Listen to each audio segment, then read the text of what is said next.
kami dari kelompok 6 akan mempresentasikan implementasi struktur data queue dan stack pada sistem booking kelas menggunakan Python. Nah, program ini itu digunakan untuk melakukan pemesanan kelas.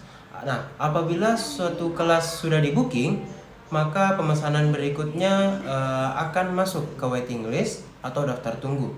Nah, selain itu, terdapat fitur pembatalan dan urungkan pembatalan yang memanfaatkan struktur data stack. Nah, saat menunjukkan data kelas, pada program ini itu tersedia 4 kelas, yaitu GP101 ruangan Maca, GP102 ruangan Makawaru, GP103 ruangan Mareso, dan GP104 ruangan Mageteng. Nah, di setiap kelas ini hanya dapat memiliki satu pesanan aktif dalam satu waktu. Nah, saat menunjukkan kotak queue dan stack, queue ini digunakan untuk mengelola waiting list dengan prinsip FIFO atau first in, first out. Nah, sedangkan stack ini digunakan untuk menyimpan riwayat pembatalan dengan prinsip LIFO atau last in, first out. Nah, kedua struktur data tersebut ini menjadi inti dari sistem yang kami buat. Nah, pada percobaan pertama, mahasiswa bernama Cipa melakukan booking pada kelas GP101. Karena kelas masih kosong, sistem langsung menetapkan Cipa sebagai pemesan aktif. Selanjutnya, mahasiswa bernama Nana mencoba membooking kelas yang sama, yaitu GP101. Karena kelas sudah di-booking oleh Cipa, maka sistem menetapkan Nana menjadi waiting list dalam urutan pertama. Setelah itu, mahasiswa bernama Nelly juga mencoba membooking kelas yang sama. Karena kelas masih digunakan oleh Cipa, maka Nelly ditempatkan di belakang Nana dalam waiting list. Dari ilustrasi ini, terlihat bahwa queue digunakan untuk menyimpan daftar waiting list pemesanan kelas. Sehingga, Nana masuk lebih dulu dibandingkan Nelly. Nana berada dalam urutan pertama. Baik, selanjutnya saya akan menjelaskan mengenai queue, yang mana queue akan digunakan untuk pembatalan dan perpindahan. Nah, pada bagian ini, Cipa akan membatalkan booking pada kelas GP101. Ketika pembatalan itu dilakukan, sistem akan langsung mengambil data pertama dari queue. Sebelum pembatalan, Cipa merupakan pemesan aktif untuk ruangan 101 itu. Sedangkan di waiting list itu berisikan Nana dan juga Nelly. Nah, setelah Cipa membatalkan booking, maka Nana akan otomatis menjadi pemesan aktif untuk ruangan 101. Mengapa demikian? Itu dikarenakan Nana berada di posisi paling depan dalam waiting list itu sendiri. Setelah Nana masuk menjadi pemesan aktif kelas, Nelly akan maju ke urutan pertama dari waiting list. Inilah penerapan dari prinsip FIFO atau first in, first out. Selanjutnya adalah fitur urungkan pembatalan. Ketika Cipa membatalkan booking, datanya akan disimpan ke dalam stack sebagai riwayat pembatalan. Karena Cipa adalah pembatalan terakhir, maka posisi dari datanya itu berada di top. Ketika menurunkan pembatalan dipilih, maka sistem akan mengambil data terakhir dari stack sesuai dengan fungsi pop menggunakan sesuai dengan prinsip LIFO, last in, first out. Data Cipa pun dikembalikan. Namun, karena Nana masih menggunakan kelas, sehingga Cipa tidak langsung menjadi pemesan aktif atau tidak langsung menggunakan kelas. Sehingga sistem kemudian memasukkan Cipa ke dalam queue atau waiting list pada posisi paling pertama.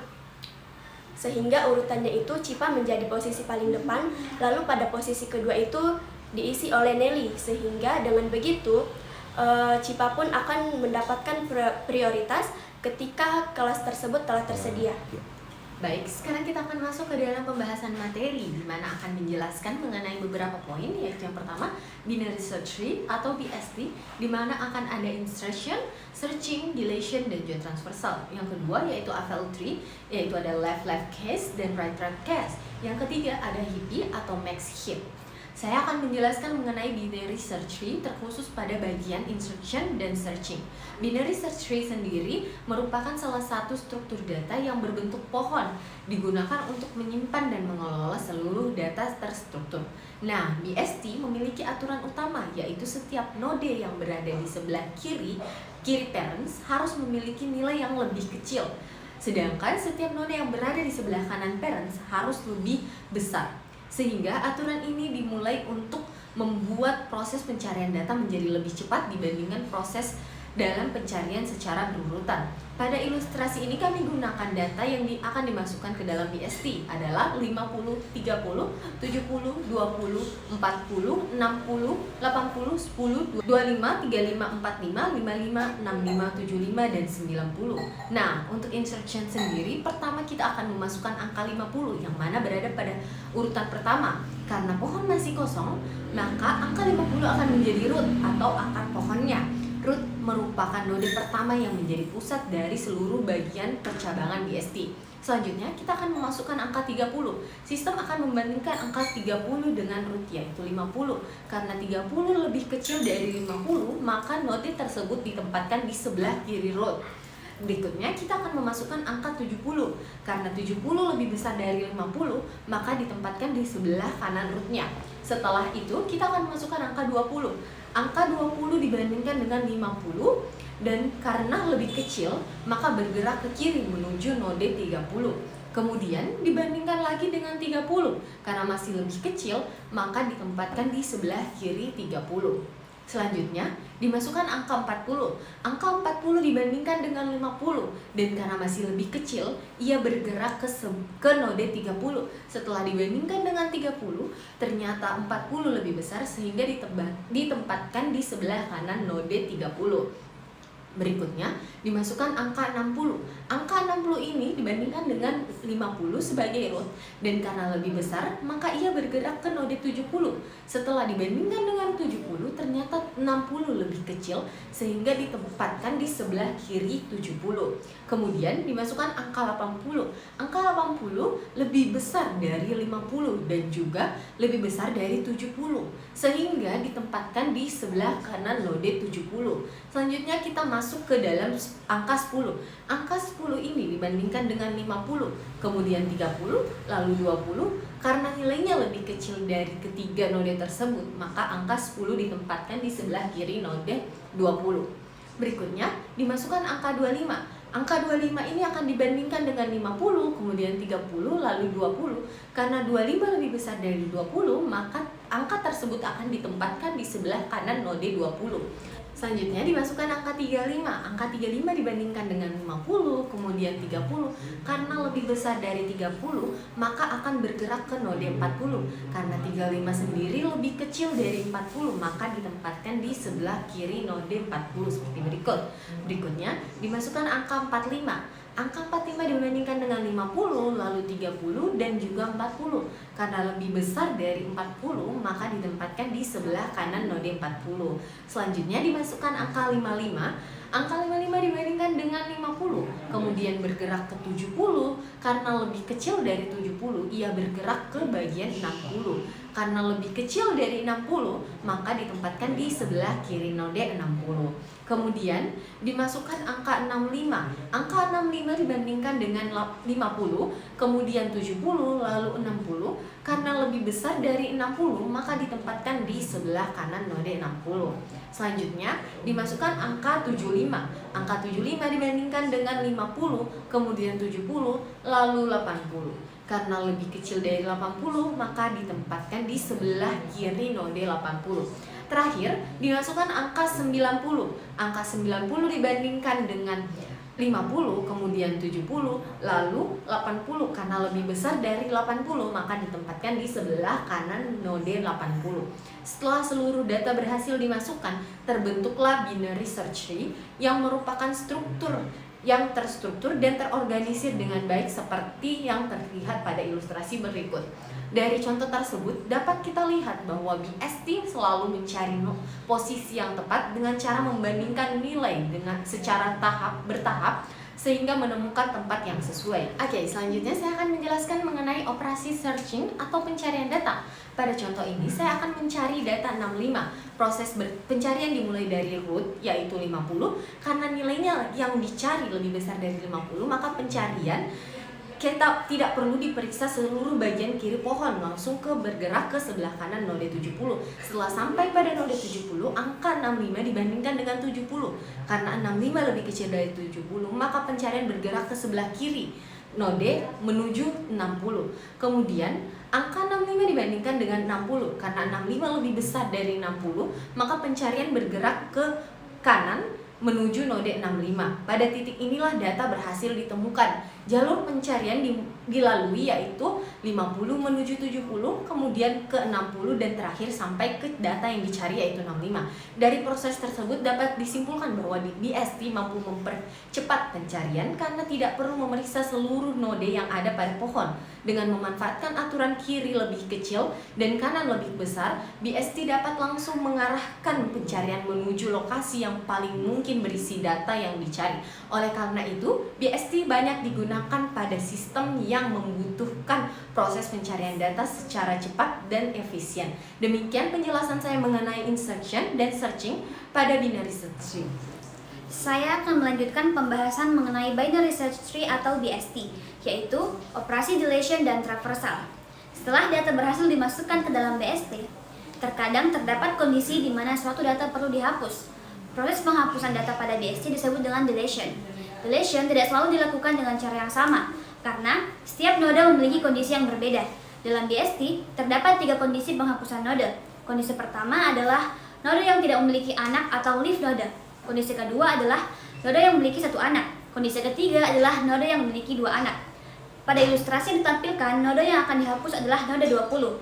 Jika kita perhatikan, node 20 memiliki 2 anak, yaitu node 10 dan node 25. Karena memiliki 2 anak, maka node tersebut tidak dapat langsung dihapus. Jika langsung dihapus, maka struktur BST akan rusak dan aturan BST tidak lagi terpenuhi. Oleh karena itu, diperlukan node pengganti. Pada BST, node pengganti biasanya diambil dari nilai terkecil pada subtree kanan atau disebut dengan in-order successor.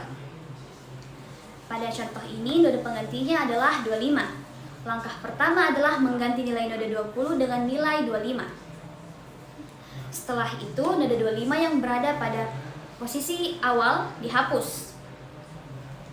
Dengan cara tersebut, struktur BST tetap terjaga dan hubungan antar node tetap sesuai aturan BST.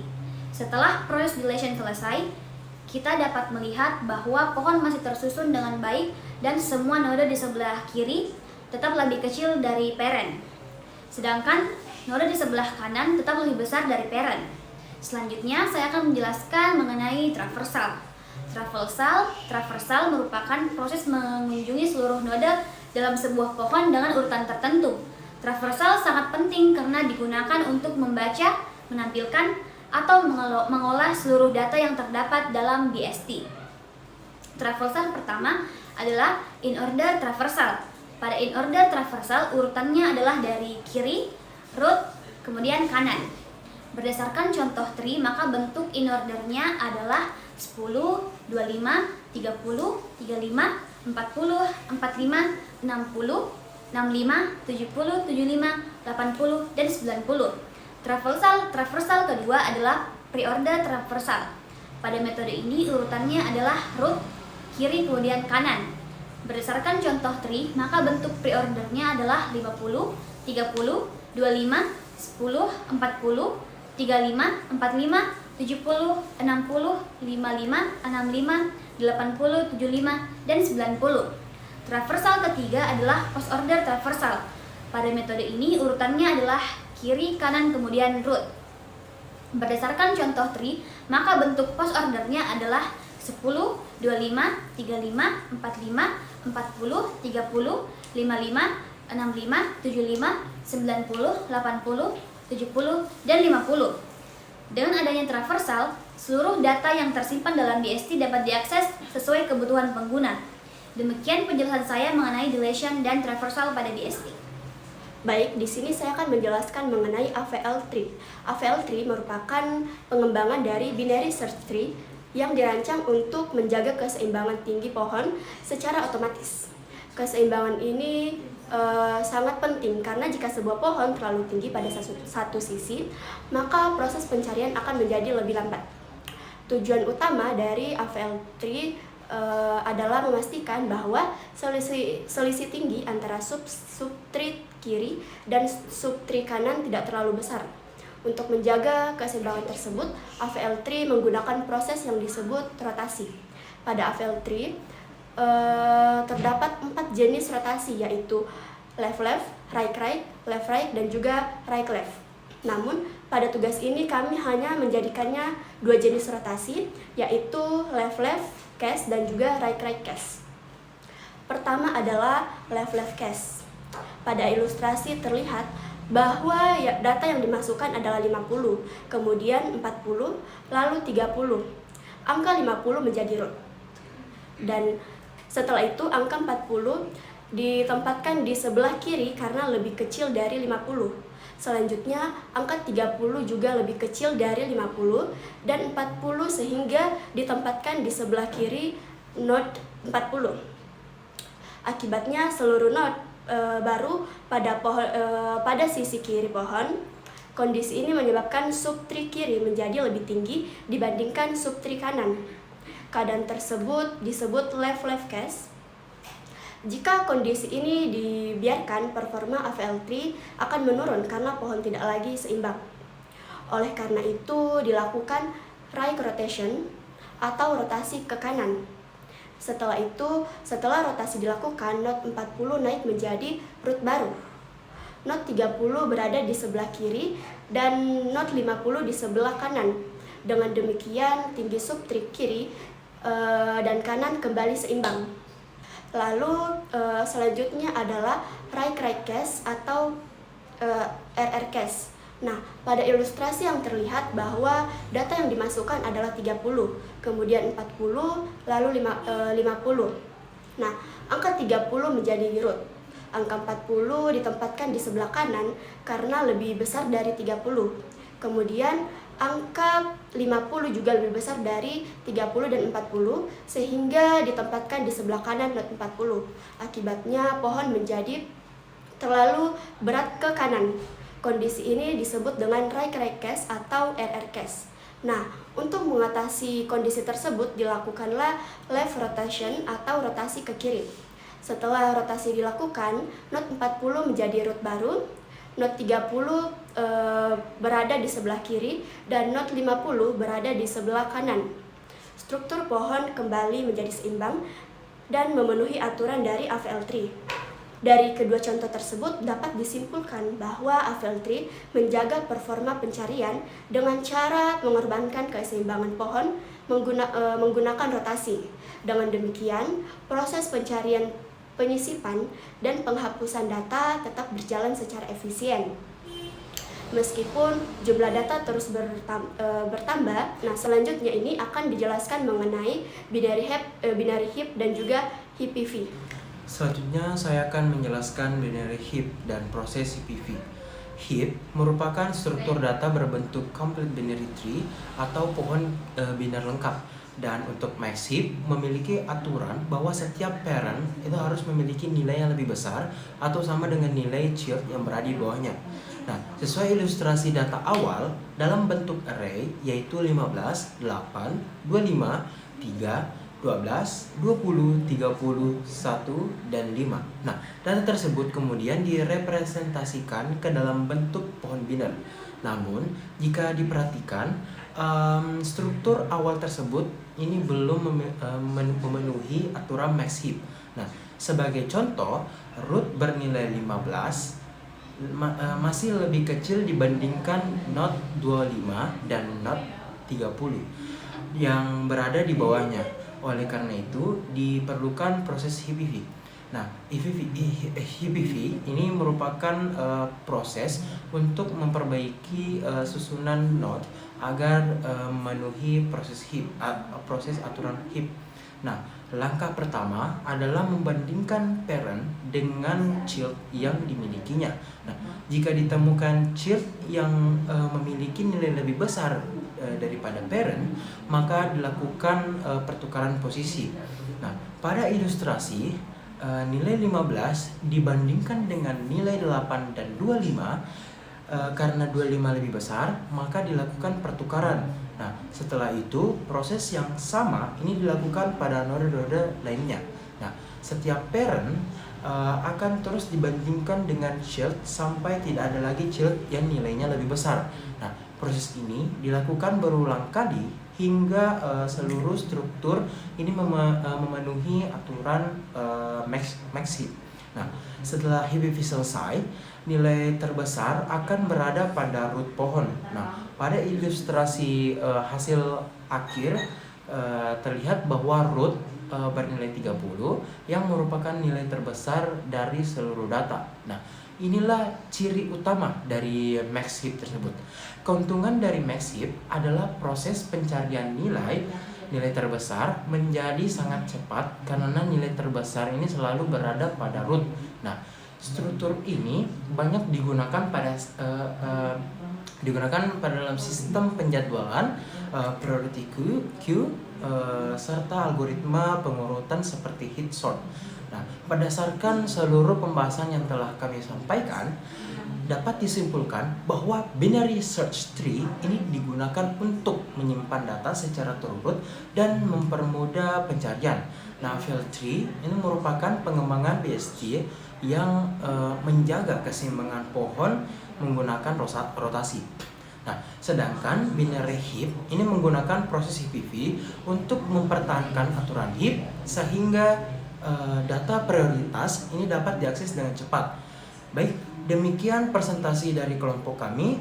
Terima kasih atas perhatian yang diberikan. Wassalamualaikum warahmatullahi wabarakatuh. Kami kelompok 6 pamit undur diri.